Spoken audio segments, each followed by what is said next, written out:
Hello everybody, welcome to Technique Tuesday. Today we're going to be making a fun flap fold card.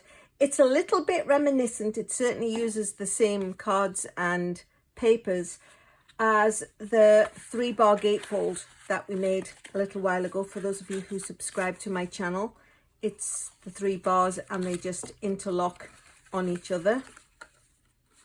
Squeeze that back in. So that was the design of the 3-bar gatefold. I'll put a link for all the cards that I reference in the description below, and as always the sizes and dimensions and a few pertinent instructions will be there too. So the 3-bar gatefold was sort of the inspiration for the design that I used for this card, and then I also made the side hinge card with the witch's hat a little while back. So it's the same hinged at the side sort of process, except instead of being on the outside, this one is on the inside, and then it's a second opening to reveal a little message inside. So this is how it looks. This is how it opens. Ta-da! And this is what we'll end up with. So without further ado, let's get started. So we're going to take a piece of Poppy Parade cardstock. It is 8.5 by 5.5, scored at 4 1/4, one of the very traditional card sizes. Give it a nice crease.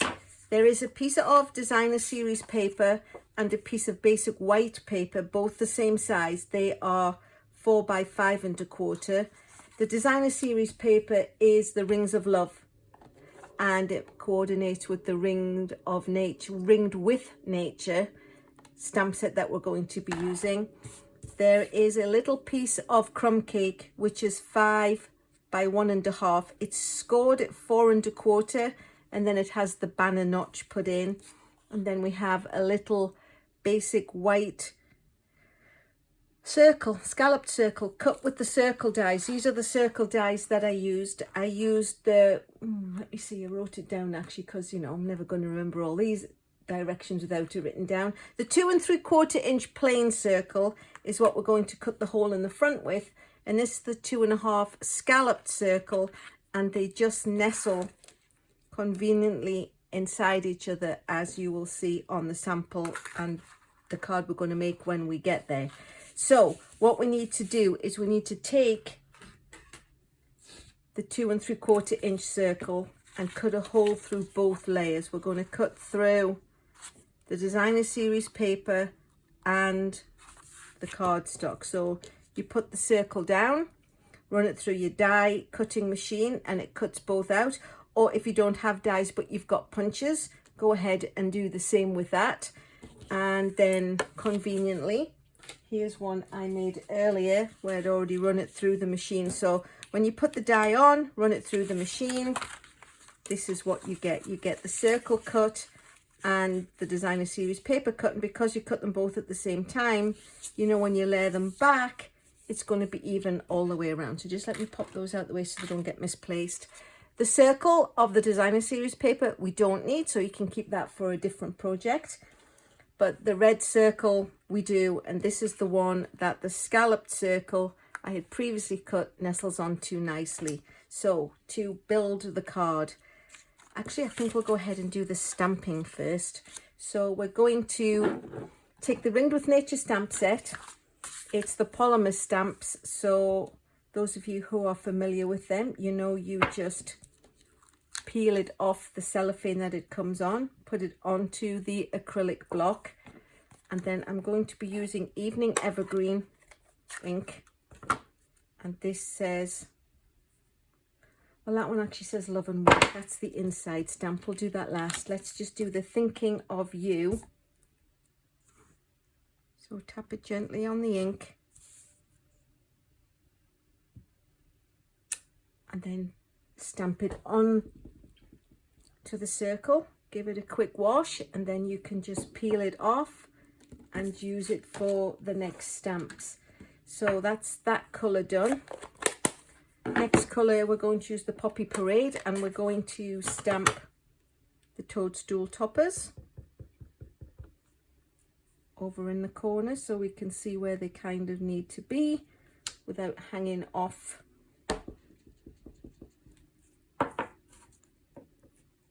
piece we're trying to put it on. So we peel those off, pop those back onto the cellophane. And then last but not least, we're going to take the crumb cake, which coordinates with the little flap part, and we're going to give them some stalks. So put those on, jolly lovely.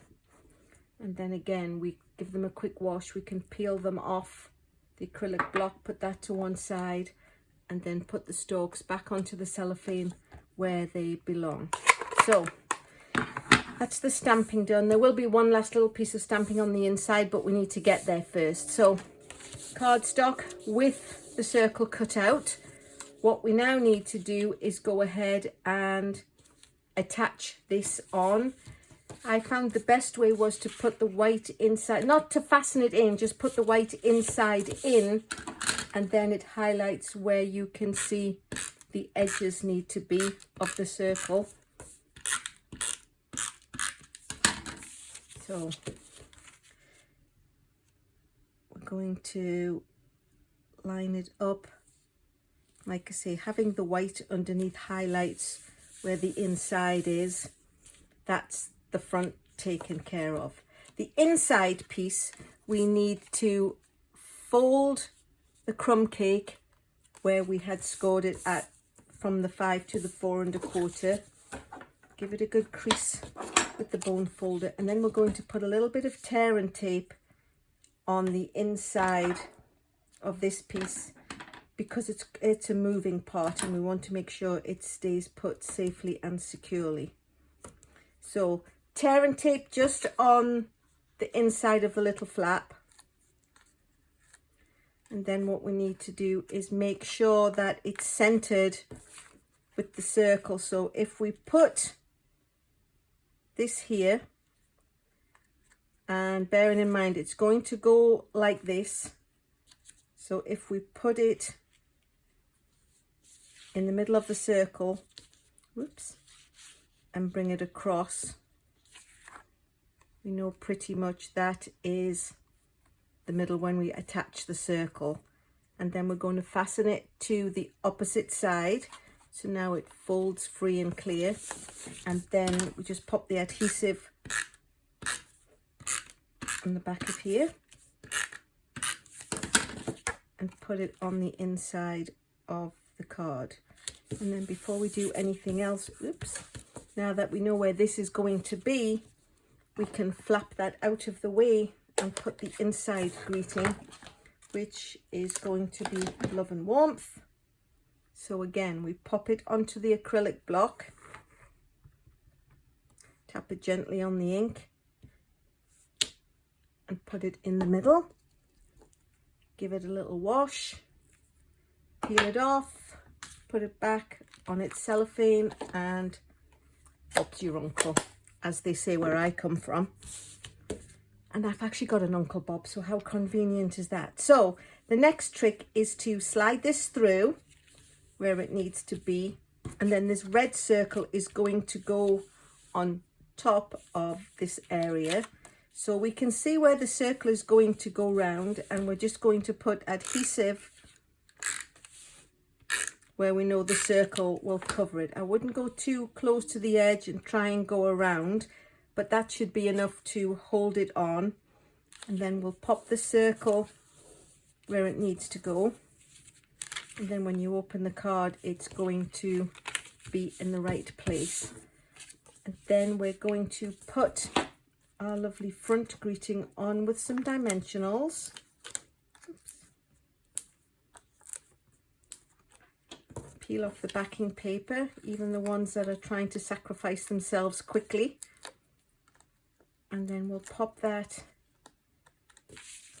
in place on the circle on the front. And that's it. Quick and easy.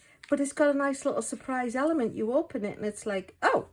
So then you have to open it the third way across. I did do a little selection of various greetings which come with the stamp set. I actually did some that were just round.